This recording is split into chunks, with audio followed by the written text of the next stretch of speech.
नमस्कार।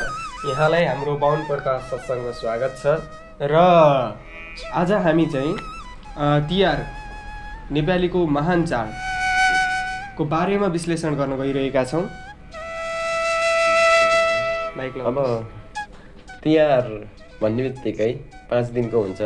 हामीले यसलाई अर्को नाम यमपञ्चक पनि भनेर चिनिन्छ।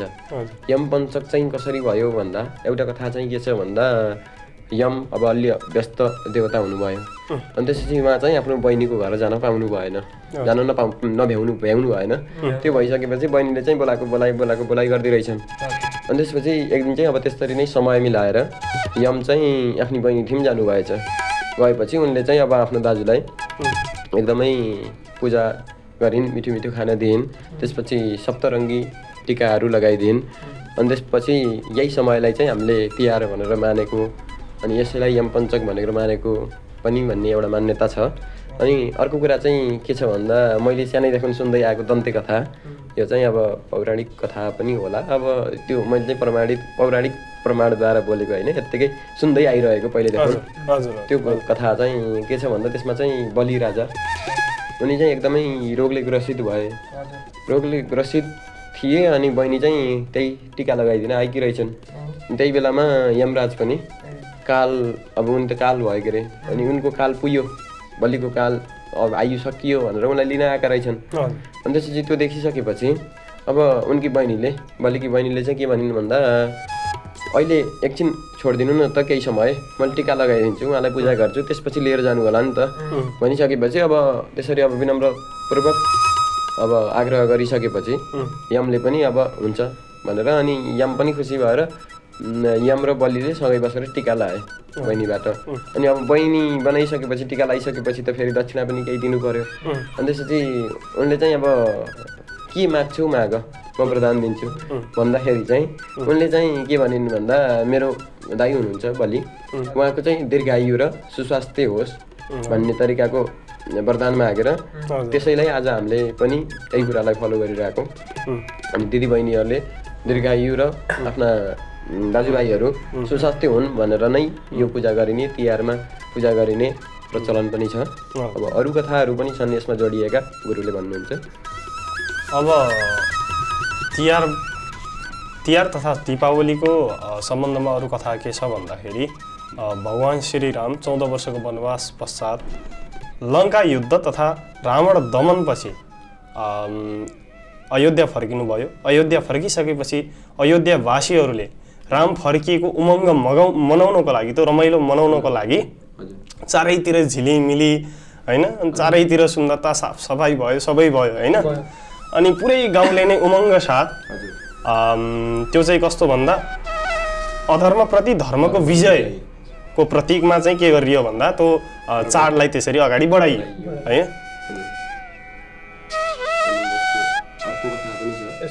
यसको अर्को कथा चाहिँ जस्तै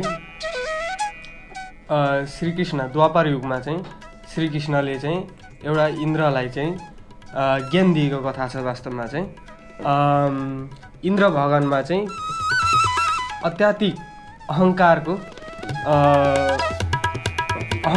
अहङ्कारी भएर चाहिँ मनुष्यमा चाहिँ दमन गरिरहेका थिए होइन। हो त्यो दमन गर्न पश्चातमा चाहिँ श्रीकृष्णले चाहिँ के भन्छन् भन्दाखेरि प्रकृतिको पूजा गर न, इन्द्रको किन पूजा गर्छौ भन्नुहुन्छ होइन। त्यो अनुसारले नै गोवर्धनको पर्वत उठाएर गोवर्धन पर्वत उठाएर चाहिँ सबै मानिसको कल्याण गरेर अनि उद्धार गर्नुहुन्छ। अनि इन्द्रको त्यहाँ अहङ्कार चुर हुन्छ। त्यसलाई नै हामीले चाहिँ तिहारको चौथो दिनको गोवर्धन पूजा भनेर चाहिँ जान्ने गरेका छौँ, गरिरहेको छौँ। त्यही अनुसारले पूजा गर्ने गरिएका छन् गोवर्धनलाई चाहिँ। त्यसै पश्चात हामीले चाहिँ यहाँ के बुझ्न सकिन्छ भन्दाखेरि प्रकृति र मानवको बिचमा चाहिँ सद्भाव बुझ्न सकिन्छ। जनावर र मानव बिच सद्भाव बुझ्न सकिन्छ। चराचुरुङ्गी र मानव बिच सद्भाव देख्न सकिन्छ। यसैबाट चाहिँ हामीले चाहिँ यही परम्पराले नै हामीलाई सजिलो र सद्भाव हुन चाहिँ सिकाइरहेको हुन्छ। र हामीले चाहिँ अर्को तिहार चाडबाट के पनि बुझ्न सक्छौँ भन्दाखेरि जस्तै तिहार चाडमा हामीले झिलिमिली बालिन्छ, दियो बालिन्छ जताततै। त्यो चाहिँ के हो भन्दा जस्तै अघिको त्यो हाम्रो भगवान् श्रीरामको जुन कहानी थियो अथवा पौराणिक कथा थियो, त्यही कथा जस्तै अधर्मप्रति धर्मको विजय अथवा अन्धकारप्रति प्रकाशको विजय। अन्धकारलाई त प्रकाशले त ढलाइदियो नि त, त्यहाँ त दियो जताततै झिलिमिली छ, अन्धकारै छैन। हो त्यसरी नै एउटा के सिक्यो, अधर्मप्रति धर्मको विजय। अनि अर्को के पनि सिक्न सकिन्छ भन्दा जस्तै यो चाहिँ मैले सुनेको, त्यो तोरीको तेलमा दियो बनाएर बाल्दाखेरि चाहिँ त्यसले चाहिँ घरमा भएको नकारात्मकता चाहिँ के गर्छ, हटाउँछ र घरमा चाहिँ सकारात्मकता फैलाउँछ र पोजिटिभ एनर्जी फैलाउँछ र घर वरिपरि पोजिटिभ एनर्जी हुन्छ। र तिहार चाडबाड भन्ने बित्तिकै हाम्रो के छ गाउँघर, सफा साफ सफाइ होइन, जताततै कपडा सपडा सब धुनी होइन, यस्तो पर्दा सर्दा सब धुनी छ नि, हो घर सजाउने, हो घर सजाउने छ नि। हो त्यो भनेको चाहिँ के भन्दा वरिपरिको वातावरण सरसफाइ र सफा भएपछि हामी के भयौँ, पहिलो कुरो त वैज्ञानिक रूपमा हामी स्वस्थ छौँ होइन। अनि अर्को आध्यात्मिक रूपमा चाहिँ के छ भन्दा हामीभित्र वरिपरि वातावरण सकारात्मक ऊर्जा प्रवाह भइरहेको छ भने हामीभित्र पनि सकारात्मक ऊर्जा प्रवाह भइरहेको छ। हाम्रो सोच नै सकारात्मक हुन्छ र हाम्रो सोच सकारात्मक भएर हामीभित्र सकारात्मक ऊर्जा बगिरह्यो भने हामी चाहिँ स्वयंलाई चिन्नेतर्फ, आत्मा भनेको के हो, म को हुँ त भन्नेतर्फ चाहिँ हाम्रो चिन्तन चाहिँ गहिराइमा जान सक्छ है।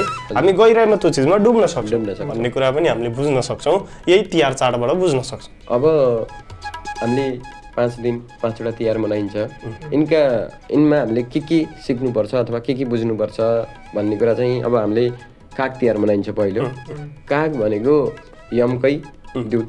अब त्यो भनेको काल, अब यो हाम्रो गाउँले तरिकाले हाम्रो नेपाली समाजमा चाहिँ के भनिन्छ भन्दा काग एउटा कुनै केही नभएको सुकेको एउटा भनौँ न दाउरामा सुकेको बुटामा करायो भने अशुभ हुन्छ भन्ने मान्यता छ नि त एउटा। भनेको कागले कालको सन्देश लिएर आउँछ भन्ने पनि छ। त्यो भनेको एउटा चाहिँ हामी पनि मृत्यु हुन्छ है, हाम्रो पनि हामीलाई चाहिँ मृत्यु सम्झाइरहेको छ है कालले चाहिँ, त्यो भनेर बुझ्न नि सकियो। अनि त्यसपछि अर्को कुकुरको जस्तो निष्ठा, र कुकुर भनेको के हो भन्दा सुरक्षाको प्रतीक हो नि त, निष्ठा र सुरक्षाको प्रतीक भनेर हामीले कुकुरलाई बुझियो। त्यसपछि हामीले गाई बुझिन्छ, लक्ष्मी बुझिन्छ।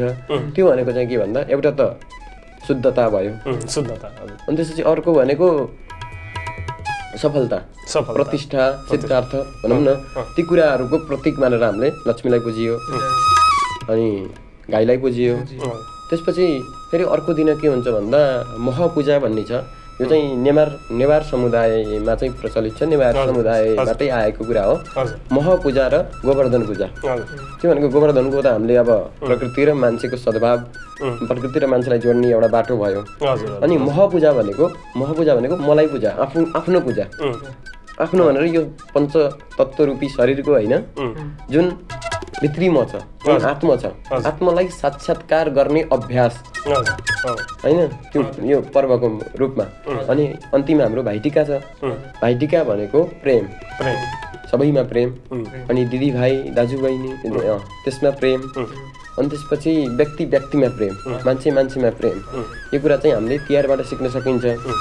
अनि त्यसपछि यी सबै, अनि एउटा कुरा मलाई जोड्न मन लाग्यो, यो चाहिँ हाम्रो सद्गुरु भन्ने हुनुहुन्छ नि, उहाँले भन्नुभएको थियो जस्तै यो कार्तिक कृष्ण त्रयोदशीबाट सुरु हुन्छ नि हाम्रो तिहार, यो समयपछि चाहिँ बर्खामा जस्तो यो के रुखहरू पनि नबढ्ने, अनि मान्छेको पनि एउटा भन्छ नि ग्रोथ, त्यो चाहिँ हल्का अलिक कम हुन्छ अरे कि यो समयमा चाहिँ, अबको समयमा, यो हिउँदको समयमा। अनि अब हिउँदको समयमा के हुन्छ भन्दा दिन छोटा हुन्छन्, रात ठुला हुन्छन्। भनेको अहिले हामी ग्रो गरिरहेकै छैनौँ कि, हामी बढिरहेकै छैनौँ, हामी चाहिँ अहिले सर्भाइभ गरिरहेका छौँ। भनेपछि सर्भाइभ गर्न त दुःख छ नि त, यत्तिकै बाँचिरहेको नि त, त्यसमा त दुःख हुन्छ नि त। भनेपछि यत्तिकै निराशा नजाओस् भनेर चाहिँ म्युजिकहरू, सङ्गीत हामीले गाइन्छ, भैलो खेलिन्छ होइन तिहारलाई। यो चाहिँ स्वीकार गरेको के, अन्धकार पनि हामीले खुसी खुसी स्वीकार गरेको अनि बत्ती बालिन्छ एक तरिकाले बुझ्न पर्दा अहिलेको हाम्रो मौसम नै हेर्दा अथवा हाम्रो अहिलेको वातावरण नै हेर्दाखेरि दिन छोटिँदैछन् नि त रात बढ्दैछन् नि अँध्यारो बढ्दै जान्छ भनेपछि दियो बाल्नु पर्यो सङ्गीत सुन्नु पर्यो किनकि एकान्त भइन्छ बर्खामा जस्तो पानी आउँदैनन् होइन त्यस्तो सङ्गीत प्रकृतिको सङ्गीत कम हुन्छ नि अब बर्खामा 7 बजेसम्म उज्यालो हुन्छ 7:30 बजेसम्म उज्यालो हुन्छ त्यति बेला काम सकिन्छ अब अहिले दिन घट्दैछ अँध्यारो भइसक्यो काम सकिया छैन उज्यालो चाहियो काम गर्नलाई हो त्यो उज्यालो चाहियो त्यसरी चाहिँ एउटा जीवन विज्ञान जीवन शैलीको अनुसार चाहिँ यो परम्परा बनाइएको भन्ने कुरा पनि यो बुझ्न सकियो त्यसरी चाहिँ सबैमा दीपावली तथा तिहारको मङ्गलमय शुभकामना हाँसी खुसी मस्तका साथ दीपावली मनाऊ अधर्ममाथि धर्मको विजय अँध्यारोमाथि उज्यालोको विजय सबैको घर घरमा होस् सबैको मन मनमा होस् हस्त धन्यवाद